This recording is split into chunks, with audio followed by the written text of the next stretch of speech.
Now, most of us do our best not to think about death, but there's always part of our minds that knows this can't go on forever. Part of us always knows that we're just a doctor's visit away or a phone call away from being starkly reminded with the fact of our own mortality, or of those closest to us. Now, I'm sure many of you in this room have experienced this in some form.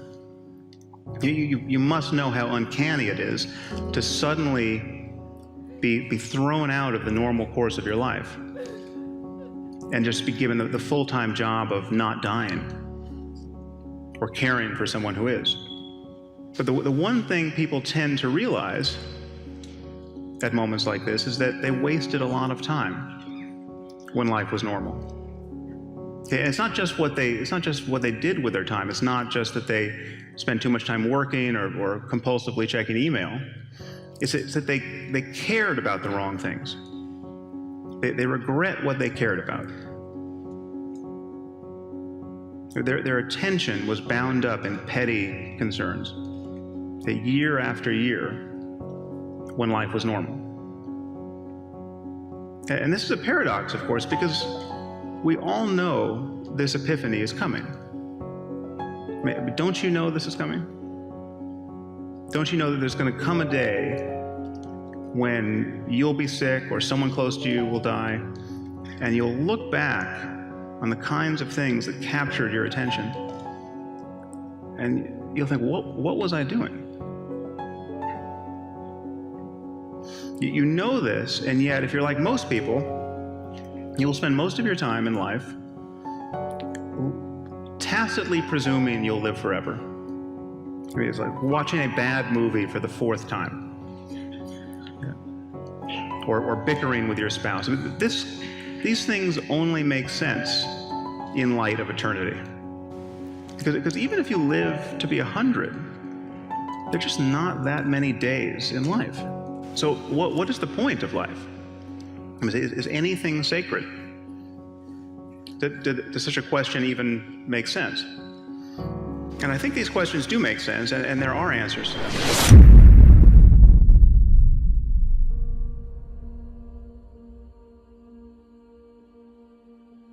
If you died today, what dreams, what ideas, what gifts, what talents, what voice, what stories will die with you?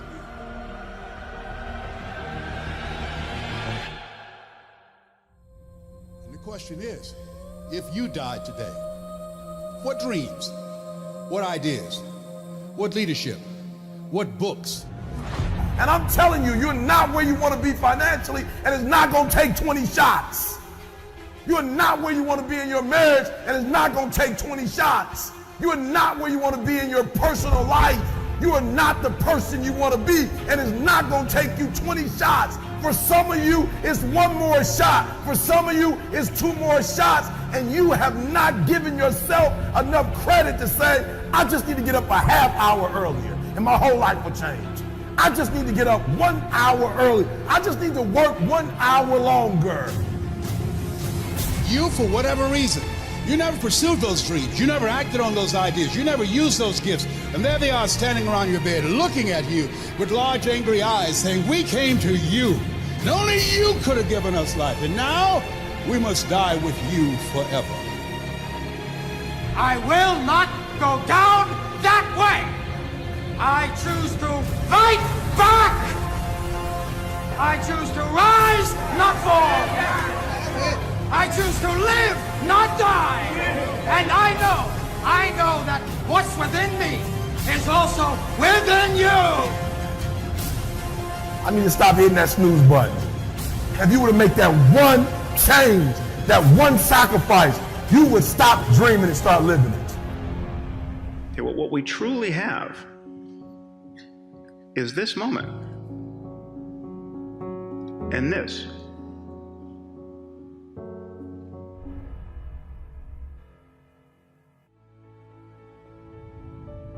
What would amazing look like for you? What would amazing look like if you were amazing? If you know what amazing looks like, then why haven't you gotten there yet? I want you to say, the reason I'm not amazing yet because I hit the snooze button. That's why I'm not amazing right now. The reason why I'm not amazing right now is because I couldn't get up early enough because I told myself I'm not an early person. I don't get on Twitter every blue moon. I don't get on my app every blue moon. The reason why some of you will never be successful because you're not immersed in it. When you wake up in the morning, look at your goals. Your goals gonna tell you what time to get up. Are you hearing me? Your goals gonna tell you who you should be hanging out with. I can't tell you, but your goals gonna tell you how much sleep do you need. You might not need to get up at 3 o'clock in the morning for your goals, but your goals are going to define what time you get up, how you live your life, how you move, when you say yes, when you say no. Think like the person you intend to become.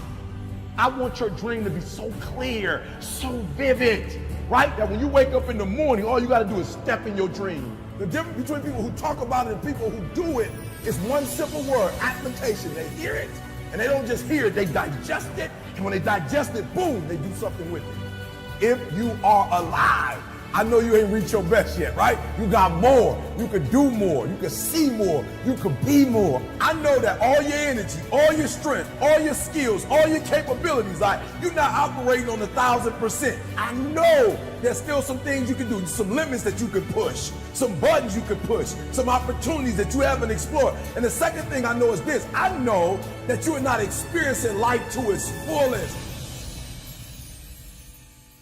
Like life itself is a process of becoming, a part of man's ongoing historical drive to manifest his consciousness outside of his mind, in front of his eyes. Greatness is when we overcome our own boundaries, when we surprise ourselves. When mapped out, when we get the long view, when we get the big picture. That's greatness. Ask not what the world needs, ask instead what makes you come alive, because what the world needs is more people who have come alive. What makes you come alive? What gives you the goosebumps? What gives you the chills? What makes you well up? Somewhere deep inside, you know what kind of person you were designed to be. Ask yourself, how would the person I'd like to be do the things I'm about to do? Greatness is upon you, and it's time for you to bring that thing out. There's power in consistency. There's power in doing something over and over and over and over again. There's power in practice. Don't rush the process. Yeah, feel me. Some of y'all trying to rush the 21 days. It takes 21 years to be 21 years old. Don't rush the process. Trust the process. It's a matter of life and death.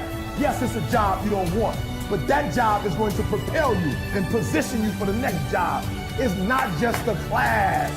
It's the rest of your life. Are you hearing me? It's not just working out. It's an extra year on your life. It's not just eating right. It's another 7 years on your life.